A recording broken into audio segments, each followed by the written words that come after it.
আজকের সংসদ নিয়ে একটু কথা বলতে চাই। অনেক উত্তপ্ত পরিস্থিতি ছিল সেখানে। বিএনপির সংসদ সদস্য ফজলুর রহমান তিনি মুক্তিযুদ্ধ প্রসঙ্গ তুলে আবেগঘন কিছু কথাবার্তা বলেছেন। সেখানে রাজাকার প্রসঙ্গ এনেছেন।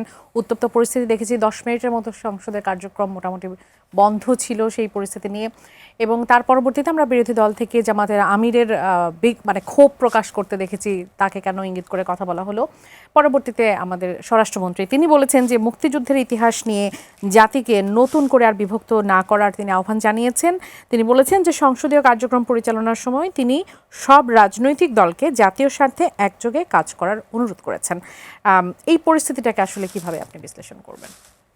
ওকে, এই বিষয়ে আসার আগে আপনি যে সংসদে বিরোধী দলের ভূমিকা, আমি বিরোধী দলই বলি, কারণ সারা পৃথিবীতে যেহেতু ডেমোক্রেসিতে অপোজিশনই বলে, ট্রেজারি বেঞ্চ এবং অপোজিশন, সেই হিসেবে অপোজিশনের বাংলা বিরোধী দলই হয়, সেটাই বলি।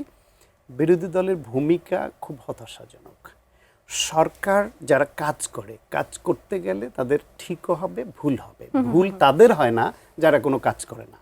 সমালোচনা তারই হবে যে কাজ করবে এবং কাজ করতে গিয়ে কোনো কাজ ঠিক করবে, কোনো কাজ ভুল করবে এবং ভুলটার সমালোচনা হবে। এবং সেই ভুলটাও আপেক্ষিক, আপনার দৃষ্টিতে যেটা সঠিক আমার দৃষ্টিতে সেটা সঠিক না, আবার ভাইস ভার্সা। সুতরাং এটা থাকবে। এটা এইখানে জামায়াত ইসলামের, এদের একটা এনসিপির নতুন জামায়াত ইসলামের সংকটটা হচ্ছে ওদের যে 68 জন এমপির মধ্যে মাত্র 2 জন এমপি আগে এমপি হয়েছিলেন, ফলে তাদের অভিজ্ঞতার একটা ঘাটতি আছে। সেটা সংসদীয় রীতিনীতি শিখতে একটা সময় লাগে, ওটুকু আমি মেনে নিলাম। কিন্তু লেখাপড়া করা এবং জানা, নিজেকে যোগ্য করে তোলা এবং ওইখানে গিয়ে জনগণের পক্ষে, দেশের পক্ষে তারা যেটা ন্যায্য মনে করে সেইভাবে ফাইট দেওয়া, যুক্তি দেওয়া, এই যোগ্যতাটা অর্জন করতে হবে।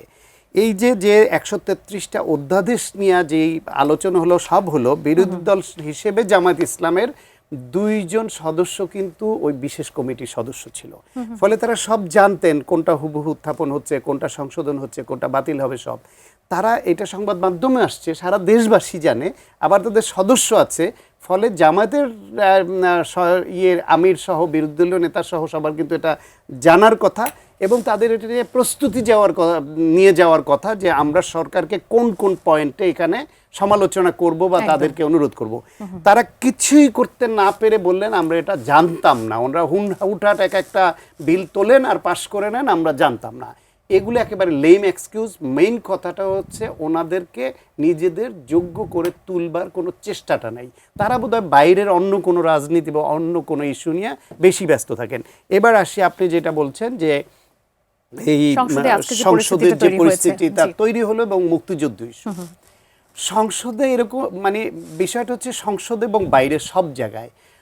আপনি একটু আগে বললেন না যে বিরোধী দলের কাজ হলো সরকারকে প্রশ্নবিদ্ধ করা এবং সরকারের দুর্বল পয়েন্টগুলো খুঁজে বের করা।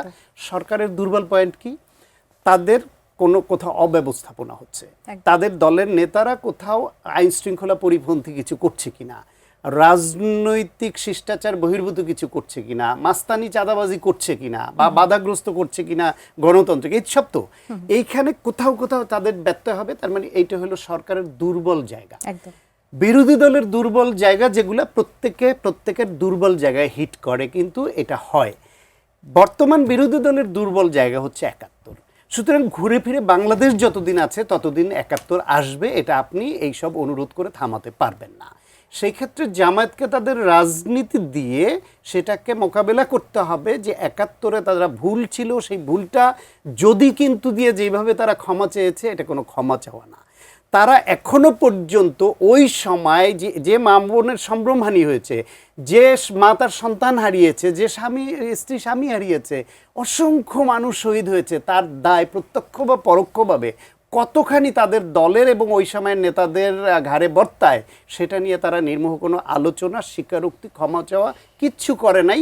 আকার ইঙ্গিতে সাফাই গায় তার পক্ষে এবং 71-কে আন্ডারমাইন করার চেষ্টা করে। সুতরাং যারা মুক্তিযোদ্ধা তাদের এটা একটি ইমোশনের জায়গা। অ্যাডভোকেট ফজলুর রহমান নিজে ফিল্ডে যুদ্ধ করা মুক্তিযোদ্ধা এবং তাকে যেইভাবে নির্বাচনের আগে হিউমিলেট করা হয়েছে, যেই শব্দ দ্বারা মব করা হয়েছে সেটা। এবং আজকে সংসদের কথা আপনাকে বলি, আমি তার বক্তব্য শুনেছি, তার প্রতিক্রিয়া কি হয়েছে সেটা দেখেছি। তিনি বক্তব্য দিয়েছেন, তিনি কিন্তু গালিগালাজ করেন নাই, কোনো অশ্লীল শব্দ ইউজ করেন নাই, যেটা অহরহ এখন বিভিন্ন রাজনৈতিক কর্মীরা করছে। তিনি তার মুক্তিযুদ্ধ কেন্দ্রিক তার বক্তব্য এবং জামায়াতের বিরুদ্ধেও তার কিছু ক্ষোভ রাগ আছে সেটা প্রকাশ করেছেন। জামায়াত ইসলাম শুনবে, যেমন আমি এখন মুক্তিযুদ্ধ নিয়ে বা জামাতকে নিয়ে যা বলছি আপা শুনছে, তার টার্ম আসলে সেটার জবাব দিবে, তার তো সময় পাবে, জনগণ তারটাও শুনবে আমারটাও শুনবে।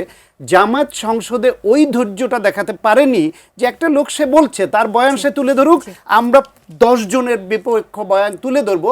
স্পিকার এক পর্যায়ে তাদের বিশৃঙ্খলার মুখে, অরাজকতার মুখে দাঁড়িয়ে গেছেন। স্পিকার সংসদের অভিভাবক, তিনি দাঁড়িয়ে গেলে সবাইকে বসে যেতে হয়, এটা রীতি কাস্টম। তারা তারপরে হইচই করে 10 মিনিট ব্যাহত করেছে। তিনি এই কথাও বলেছেন যে আপনাদের কারো হয়তো নাতি গ্যালারিতে বসে আছে, আমাদের এটা দেখছে, জাতি দেখছে, আমাদের এইভাবে লজ্জিত করবেন না। এই অনুরোধের পরে যদি একটু থেমে পরে যুক্তি দিয়ে কাউন্টার দিয়ে বয়ান তৈরি করবে সেটা বলবে, এটা হচ্ছে রাজনীতি।